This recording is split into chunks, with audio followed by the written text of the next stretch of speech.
I'm going to go over two problems from your homework from last week. So I'm going to go over number 8 and number 9. So number 8 says give the equation of a circle whose center is at 5, -3.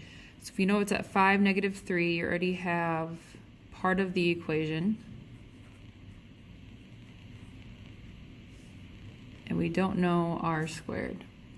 So what we're going to do is, I guess the only thing we know is the center and then another point that the circle goes through. So this is actually an x and y point, so plug those in for your x and for your y, and that will allow you to have one unknown, the r squared. So this is -3 squared, which is 9, and then 8 squared, which is 64. So r squared is equal to 73.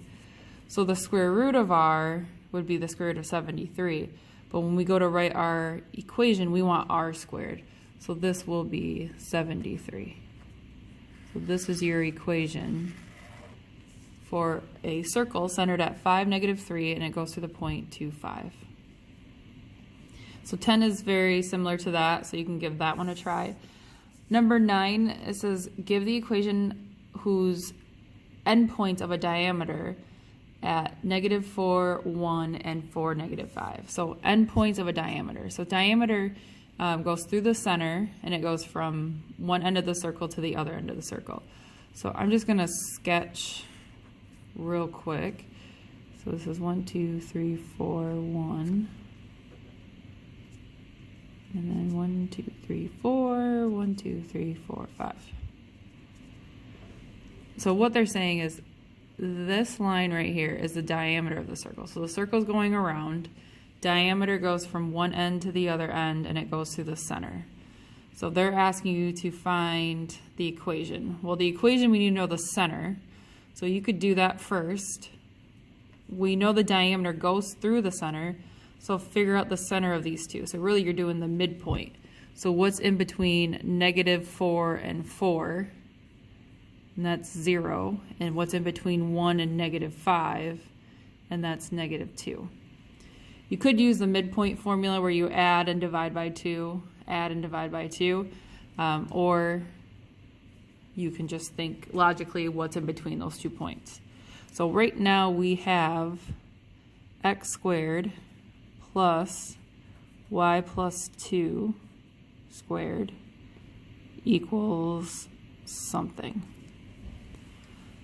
So to get our r squared, we need to do the distance formula of this. Because if we get the length of this, let's say the length is 20, then we know the radius is 10. So you can use the distance formula. I personally don't like memorizing formulas, and so I'm going to make a right triangle. So think about, distance formula actually comes from the Pythagorean theorem. So again, you can do the distance formula, no problem.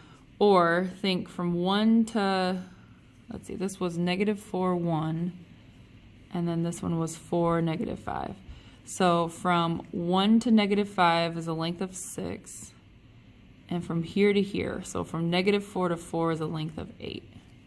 So you could use the a squared plus b squared equals c squared.